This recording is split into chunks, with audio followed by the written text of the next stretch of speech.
Bentar. Dah. Oke. Bismillahirrahmanirrahim. Assalamualaikum warahmatullahi wabarakatuh. Perkenalkan, kami dari kelompok 8, kelas 2B, ingin mempresentasikan hasil diskusi kami mengenai desain laboratorium farmasi.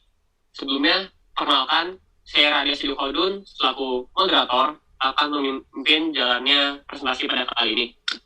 Kemudian, izinkan saya juga untuk memperkenalkan teman-teman saya, yaitu ada Nazwa Nisrina sebagai pemateri, kemudian ada Nawang Wiyatna sebagai pemateri, Risa Karunia, Nurul Fadilah, dan Raffi Ramadan juga sebagai pemateri. Untuk mempersingkat waktu, langsung saja kita masuk ke pokok pembahasannya, yaitu mengenai desain laboratorium yang telah kami buat. Sebelumnya di daftar isi kali ini, yang pertama ada pengertian laboratorium farmasi dan fungsinya. Yang kedua ada bagian-bagian ruangan dalam laboratorium farmasi. Yang ketiga ada contoh sampel. Yang keempat ada flow atau alur pengolahan sampel di dalam laboratorium yang telah kami desain. Baik, untuk pengertian akan disampaikan oleh Saudara Raffi Ramadan. Dipersilahkan.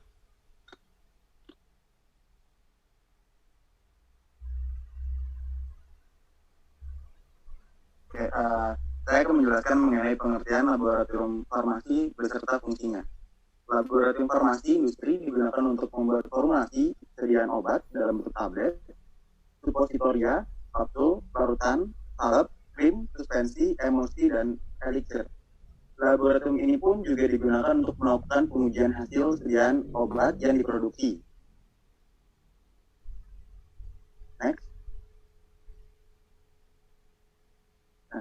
Pengujian yang biasanya ada di laboratorium farmasi itu ada apa aja sih? Jadi ada uji analgetik, uji antiinflamasi, uji antipiretik, uji anti demensia, dan juga ada uji hepatoprotektif. Next. Dan pada bagian-bagian ruangan dalam laboratorium farmasi yang kita buat itu ada 3. Yang pertama ada laboratorium konvensional, yang kedua ada laboratorium instrumen, dan juga laboratorium mikrobiologi.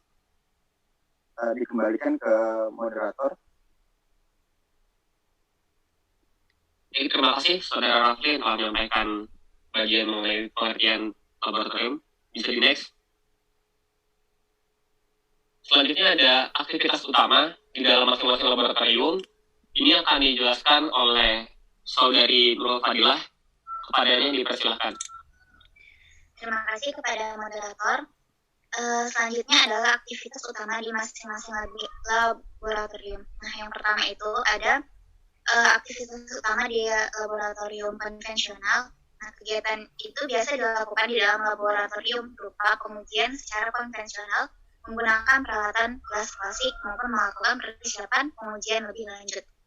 Nah, untuk aktivitas utama di laboratorium instrumen itu melakukan aktivitas kualitatif maupun kuantitatif menggunakan alat-alat instrumen seperti AHS, HPLC, spektrofotometer, dan lain sebagainya. Nah, kemudian yang terakhir, untuk aktivitas utama di laboratorium mikrobiologi ialah laboratorium ini didesain secara khusus untuk keperluan praktikum atau eksperimen yang berhubungan dengan mikrobiologi. Next. Berikut contoh kegiatan di laboratorium konvensional. Pengujian yang pertama, pengujian secara gravimetri, titrimetri, dan lain sebagainya. Kemudian persiapan untuk pengukuran secara instrumental analisis. Selanjutnya, kalibrasi peralatan gelas atau alat ukur.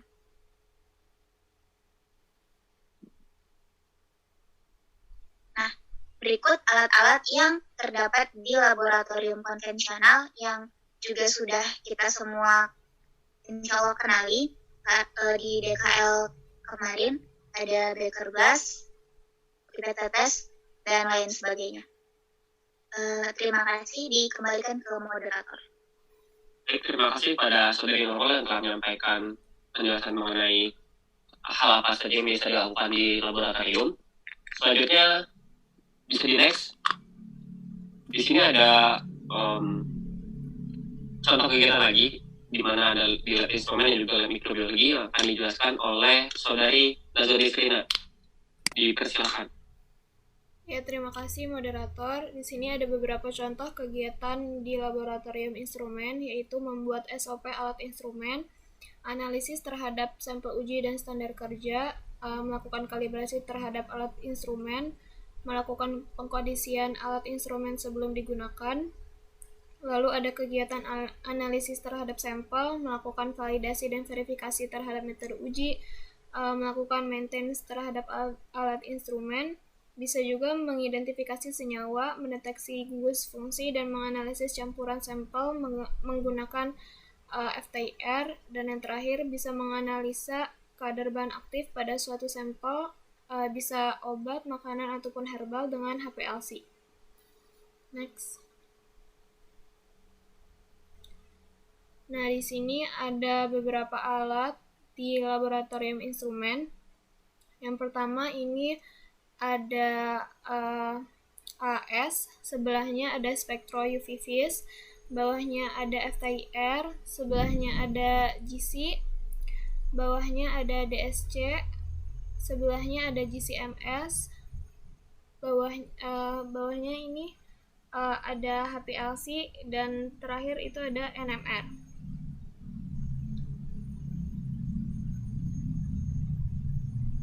Nah, ini juga ada beberapa alat di laboratorium mikrobiologi.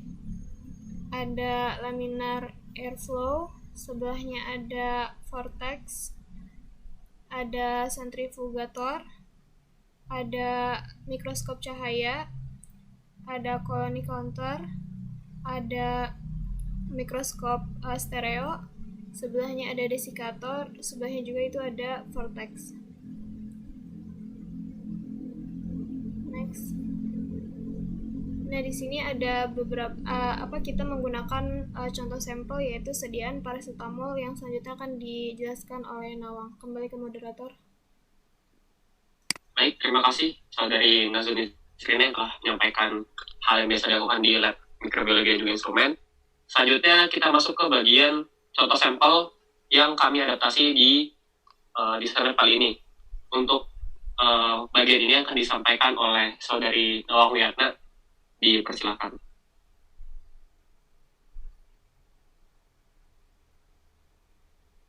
Baik, terima kasih. Di sini saya akan menjelaskan flow pengolahan sampel yang ada di laboratorium farmasi. Yang sudah kita ketahui, contoh sampel yang masuk dalam lab farmasi ini adalah salah satunya sediaan paracetamol. Hal yang pertama dilakukan ketika ada sampel dari klien, yaitu adalah menerima permintaan analisa untuk pengujian farmasinya. Jadi di sana didata seperti bagaimana rencana kerjanya, lalu schedule-nya, lalu apakah ada permintaan khusus, dan juga perencanaan waktu untuk analisanya. Nah, untuk permintaan analisa pengujian farmasi ini dilakukan di ruang penerimaan sampel. Selanjutnya yaitu adalah tahap sampling dan penerimaan sampel. Di dalam proses ini dilakukan sampling atau kliennya sendiri yang memberikan sampelnya kepada laboratorium, dan proses ini juga dilaksanakan di ruang penerimaan sampel seperti itu. Selanjutnya setelah sampel diterima oleh kami pihak laboratorium farmasi, selanjutnya adalah pelaksanaan pengujian dan pengendalian mutu hasil uji yang nanti akan saya jelaskan slide berikutnya. Selanjutnya setelah sampel diuji dan dianalisa lebih lanjut, akan didapatkan laporan hasil pengujian. Ketika hasilnya sudah keluar, nanti akan dibuat laporan hasil pengujian, pendataan ke sistem informasi terpusat. Nah, ini sudah tidak, karena pendataannya sudah masuk ke sistem informasi terpusat, maka sudah di luar app farmasi ini. Lalu ada pencetakan dokumen hasil uji. Jadi hasil pengujian tadi sudah dicetak begitu hasilnya berupa lab test report atau certificate of analysis dan selanjutnya diberikan ke klien.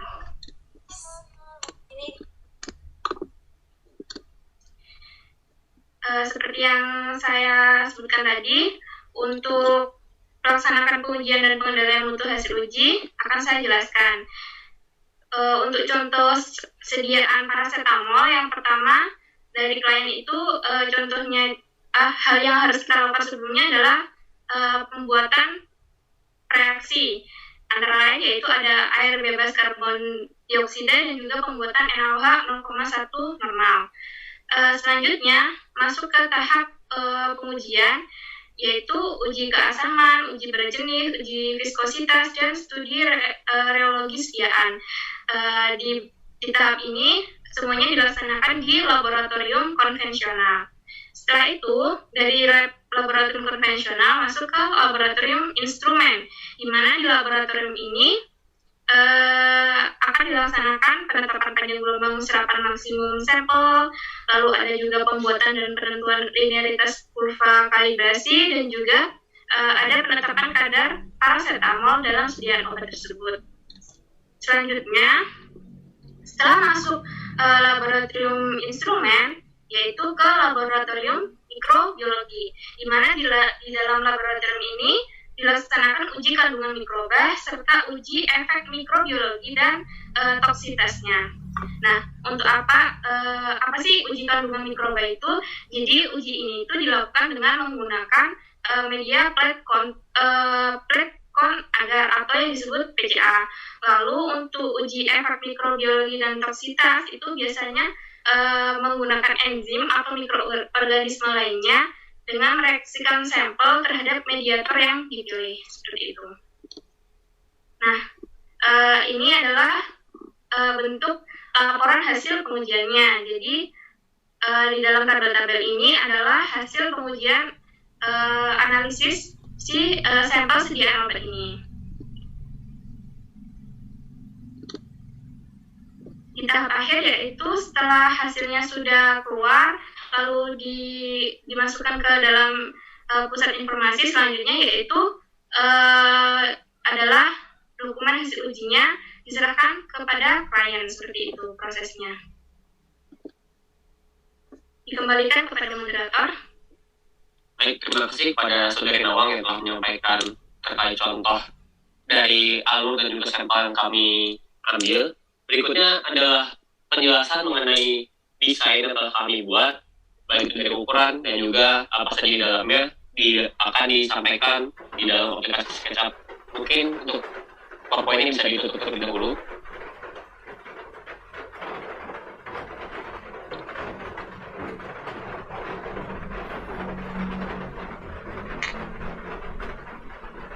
Baik, apakah sudah terlihat untuk share screen SketchUp ini? Oke. Untuk bagian SketchUp ini, yang akan menjelaskan adalah saya sendiri, Radia Sudokodo, dibantu dengan Saudari Nisa Karumia, yang akan membantu menjelaskan juga. Baik, langsung kita mulai. Saya serahkan terlebih dahulu kepada Saudari Nisa Karumia, dipersilakan. Baik, terima kasih kepada moderator. Jadi di sini saya akan menjelaskan bagian ruang penerimaan sampel, ruang instrumentasi, dan ruang timbang.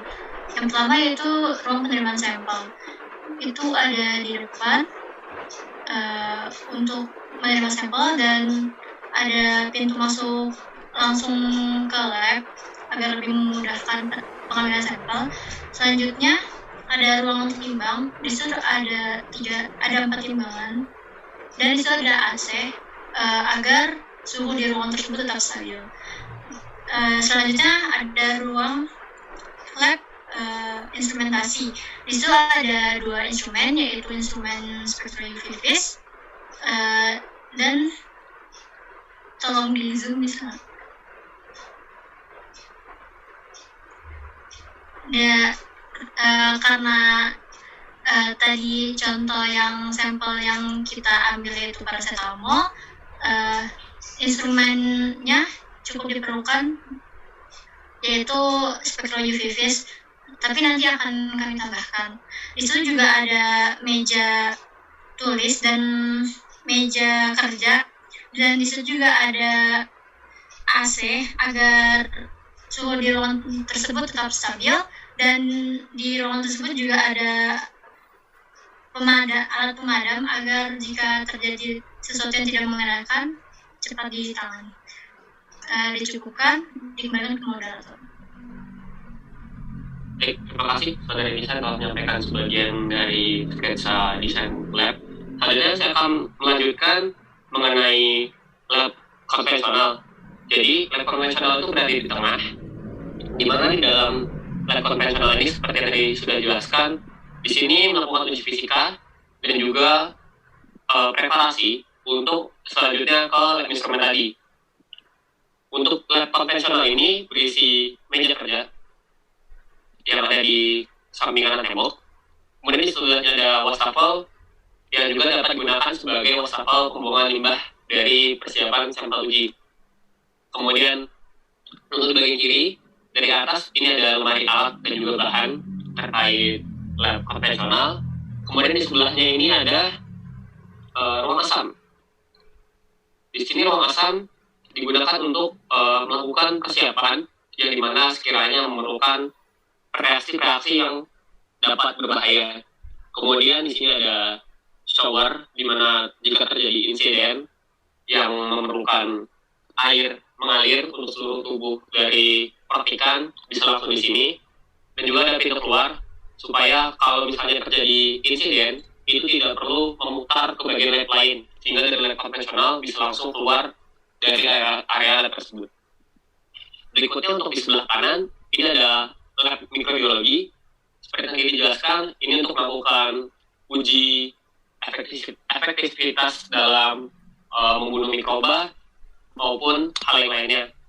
Untuk lab mikrobiologi ini berisi meja kerja di sisi kiri, kemudian ada meja di sisi kanan ini untuk meletakkan instrumen-instrumen yang digunakan untuk kepentingan mikrobiologi. Di sini kami contohkan adanya mikroskop. Kemudian di kanan bawah ini ada adanya shower, di mana jika terjadi insidental juga bisa langsung di sini.